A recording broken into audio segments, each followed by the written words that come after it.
Hello everyone, it's May 16th, 2020, and it is time to plant potatoes. So we thought we would do a potato planting video, kind of show how we do it.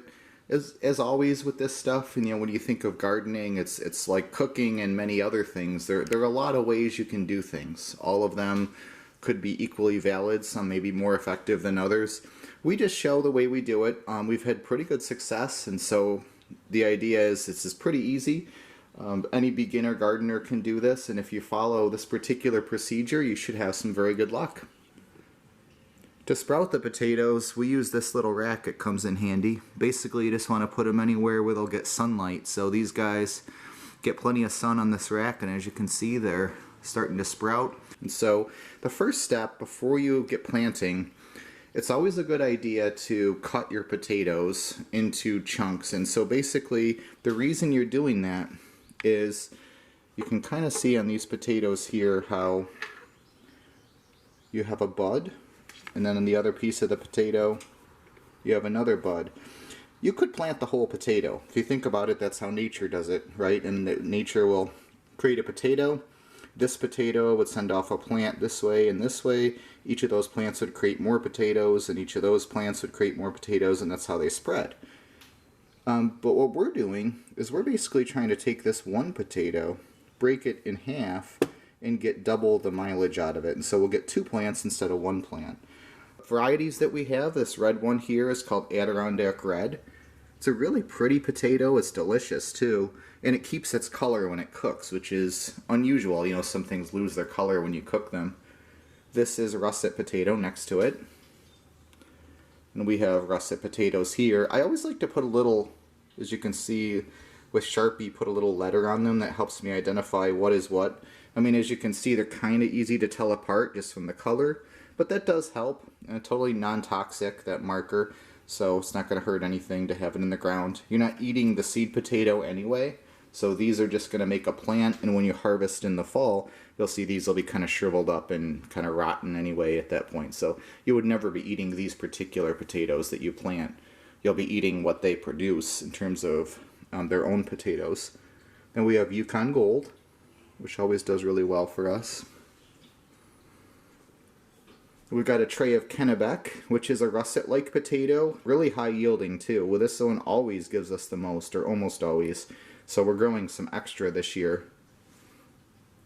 Then we have Red Norland. We've had mixed success with these. These are those red skin potatoes that are not red on the inside, so like the ones you buy in the store that they just call red potatoes. That's pretty much what these are. Then we've got Adirondack Blue. These are a blue potato. When the potatoes are small like that, I just plant them whole. Not much to be gained from cutting them. And then French Fingerling. We've never grown these before. These are an experiment. So we'll see how they do. I'm going to plant them whole too. So we're going to do some cut, some whole, and just see how it goes. So let's talk about the containers a little bit. These are 100-gallon fabric pots. We have 3 of them out here in the garden. And in terms of soil, basically this is just a mixture that I made myself of peat moss, perlite, which is this white stuff. You can buy it in a bag. Home Depot sells them. Lowe's doesn't. Home Depot does though. They sell 2 cubic foot bags of this stuff, and that's the best way to buy it because otherwise it gets really expensive. The 2 cubic foot bag was maybe $15, because if you were to try to fill this pot with ordinary potting mix, you'd need to buy so many bags of it, it would cost over $100 easily. By just taking peat moss, mixing it with perlite and a little bit of compost, you can fill this for about $20, maybe even less, depending. So we have so many of them.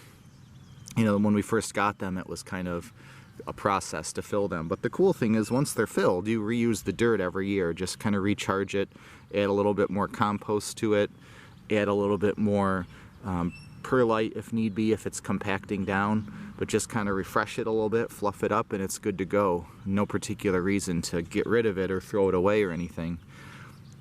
Always recycle your dirt.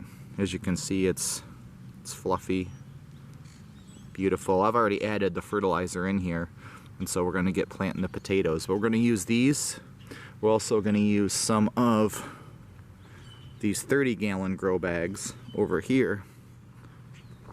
One thing about this, when you make your own mix, this was just made this year. It takes a little while to get this moisturized. You know, the peat moss, at first it's very dry and it takes a long time to soak up the moisture. So I'm gonna have to use the hose and really soak that down. But that's what we're gonna use, so we'll get back to the planting. And just, all you're gonna do is dig with your hand, drop the potato down in there, and bury it. That's it. The reason I like to spread them out first is then you know you spaced them out well. So again, we're gonna dig with your hand. You can also use a shovel, obviously, but I just like using my hands. Just push it down in. Dig.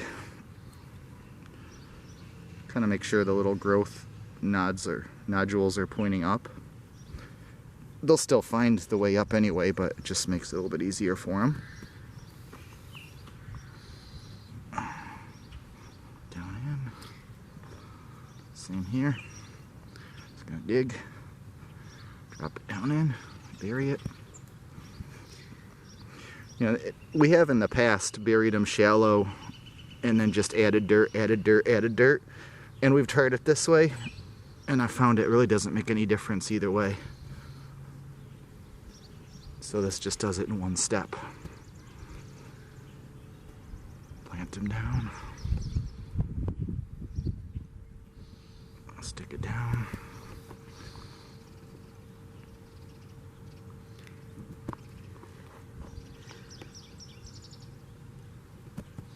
And one more. Thank you for watching our potato planting video.